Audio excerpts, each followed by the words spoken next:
A very good morning to all. Today we will talk about a new chapter in Python, that is recursion.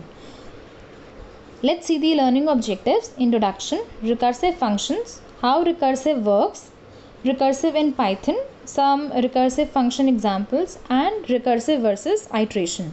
So what do you mean by recursion? Recursion is a process in which we create a function which calls itself some number of times.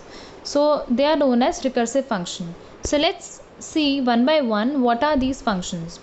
So as we are aware that what are functions? A function is a block of code which only runs when it is called. Okay, functions are subprograms which perform tasks which may need to be repeated.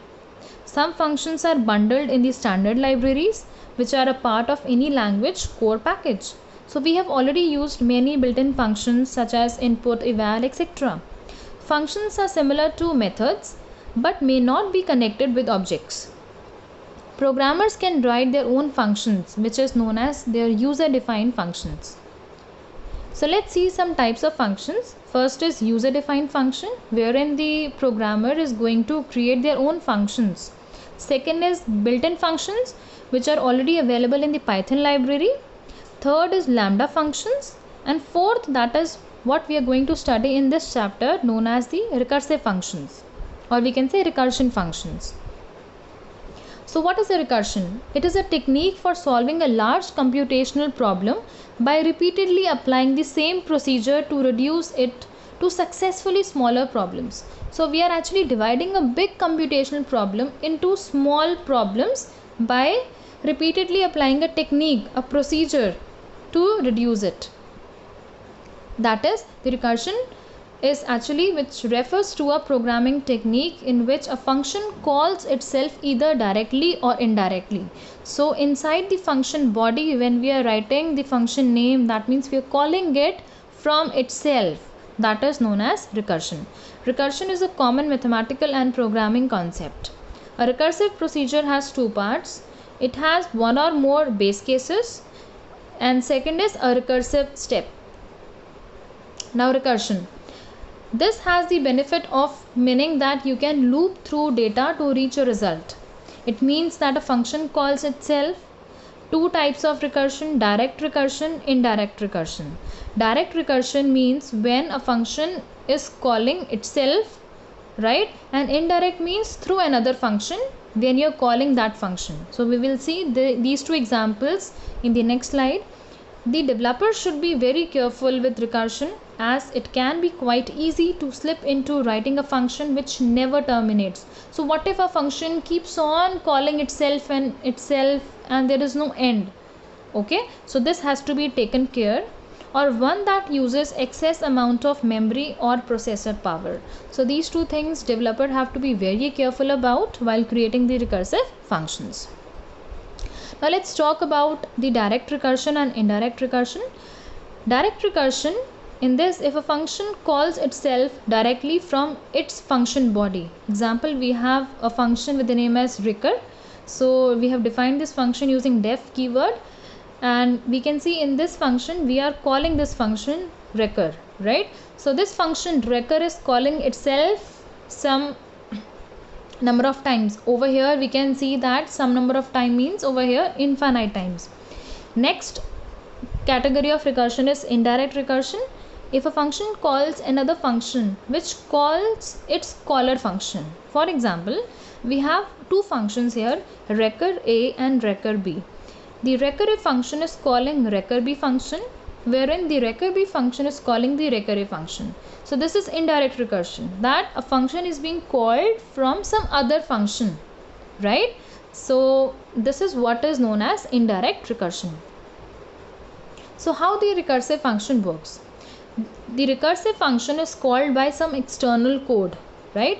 If the base condition is met, then the program do something meaningful and exist, right? This means that if I want to have a base condition, this is necessary, because if there is no base condition, the recursive function will never terminate.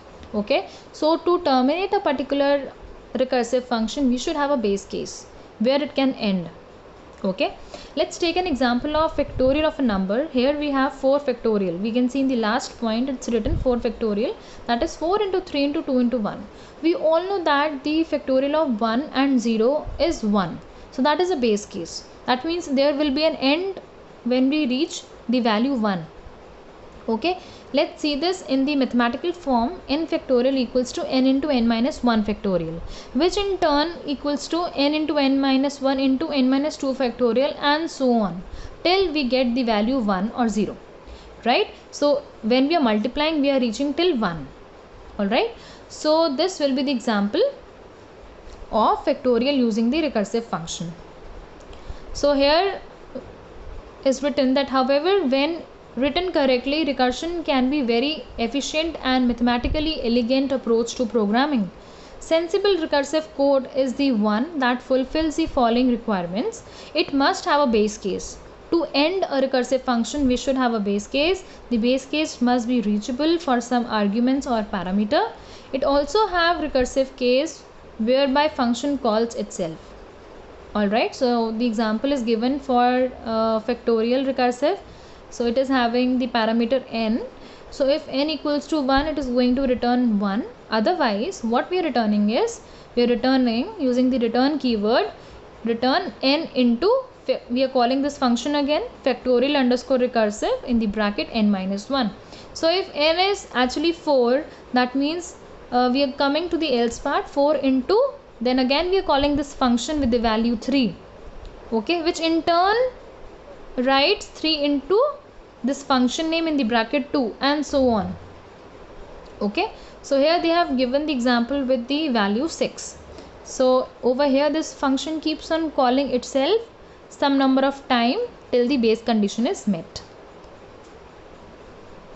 Okay, so again it's written here we should have two cases, at least two cases. One is the recursive case in which the function iterates, calls itself that number of times, and next is the base case wherein there will be an end to calling of the recursive function.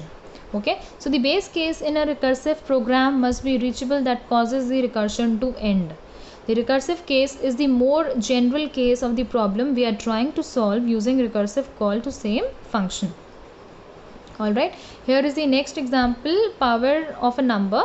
We are raising x to the power n. That means I can write, if x to the power 5 means I am going to multiply x 5 times, that is what is written here. So I am going to write x equals to power in the bracket x comma n minus 1.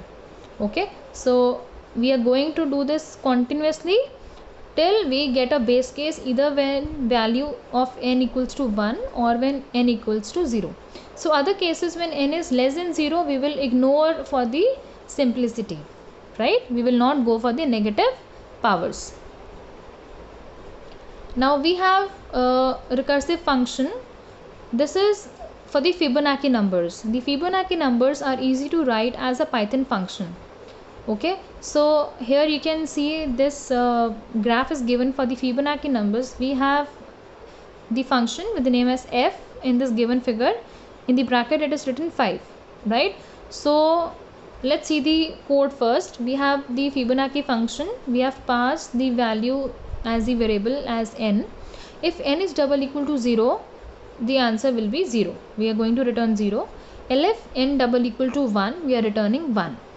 Else we will return, because Fibonacci number is actually the addition of the previous two numbers. So if I am talking about n, then the previous two numbers will be n minus 1 and n minus 2. So I am calling these two functions in a single return statement, writing like return Fibonacci, that is this fib function in the bracket n minus 1 plus fib in the bracket n minus 2, right? So let's check this pictorially. We have passed 5 for the value of n.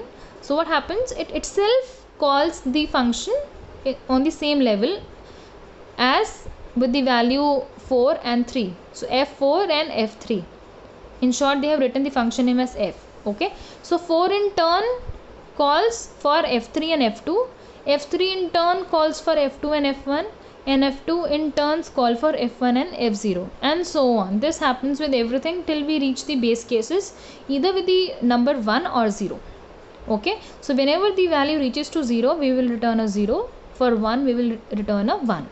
Right? So the order in which the functions are called for this function FIB is substituted by this function. Alright. Next we have the binary search technique. So binary search is a very popular algorithm that use the recursion successfully, right? And binary search works for only sorted array. We have to make sure when we are taking an array or a list, all the elements should be in a particular order, either in ascending or descending.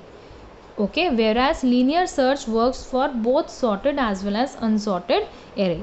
So the process of binary search is illustrated in this given figure. Just go through this very carefully. We have 12 elements, right, from starting from the index 0 till index number 11. So in the binary search algorithm, we have three variables. First, which is holding the index of the first element. Then we have the mid, which holds the index of the middle element. And then we have the last, which holds the index of the last element, right? So our target is 22. We have the element 22 at index number 6. So we have to search this element in this given list of sorted integers, right? So what is the algorithm actually? That we are going to compare our target value with the value at index number for the mid. So mid is holding index number 5. How? By writing first plus last upon 2. First is 0 and last is 11. First, mid and last are actually the indexes, right? So the first index is 0 and the last index is 11. So 0 plus 11 upon 2, in integer it will be 5. So at index number 5, it is going to compare with that value. So 22 is greater than 21. So what happens? We are going to place the first to mid plus 1 place. So first will not be pointing to the first element now. It will point to the element just after the mid, right? So you can see in the next, first is now holding the index number 6. Okay, the moment we know that in the binary search, as the binary word says, by means 2. So it divides the array into two parts. Either the element to be searched, that is the target element, will be in the first half of the given list or in the second half of the list. So 22 is the target. That means if I compare with the mid value is 21, right? At mid 5, that means the value is 21. Okay, but the target is 22. So we are not going to check in the first half of the list. We are going to check in the second half because already the elements are sorted. So we are going to take first to the index number 6, right? Last will remain 11 and mid will be calculated again. 6 plus 11 upon 2, that is 17 upon 2. So it will be in integer 8. So mid is now going to point at index number 8. Okay, now again we will check 22, which is the target, with the value at this mid index, that is 62. Now 22 is less than 62. So what happens? We have to take last to mid minus 1. Okay, so you can check that where it will land to index number 7. Okay, mid was at index number 8. Now last will land to 7th index. Why? Because the target value 22 is less than 62. That means we don't have to check after 62, right? So then again we calculate the mid. So first is index 6, last is index 7.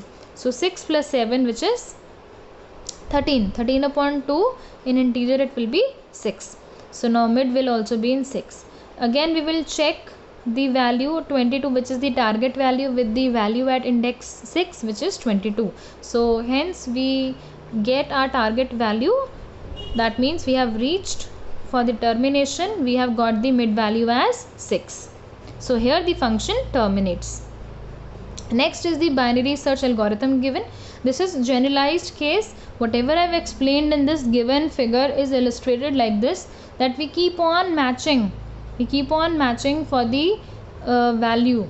The moment I get the value, I reach to the case. So here binary search function is called itself in the function definition. So this is written recursively. You can check this program in your book the program number is 6.7. You can go through the Python code. Don't go for this algorithm. Go for the Python code written at example number, that is program number 6.7. And we have to go through all the programs from 6.1 till the end, okay, to check for the recursive function. Alright, last topic for this class is recursion versus iteration. This is the difference given for recursion and iteration. So a program is called recursive when an entity calls itself, and a program is called iterative when there is a loop. So when there is repetition, that means we are talking about iteration.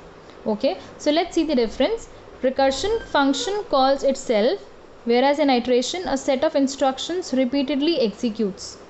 Recursion is for the functions and iteration is for the loops. Through base case where there will be no function call. Okay, so in recursion we have a base case, and in iteration when the termination condition for iterator ceases to be satisfied. So this is the termination property, right? Now next we come to the usage. Recursion is used when code size needs to be small and time complexity is not an issue, whereas in iteration it is used when time complexity needs to be balanced against an expanded code size.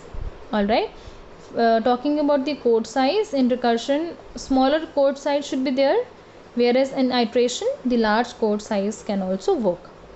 Talking about the time complexity, the last property, very high, generally exponential time complexity can be seen through recursion, whereas in iteration relatively lower time complexity can be observed, right?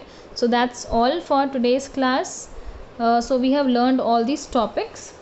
All right, thank you class.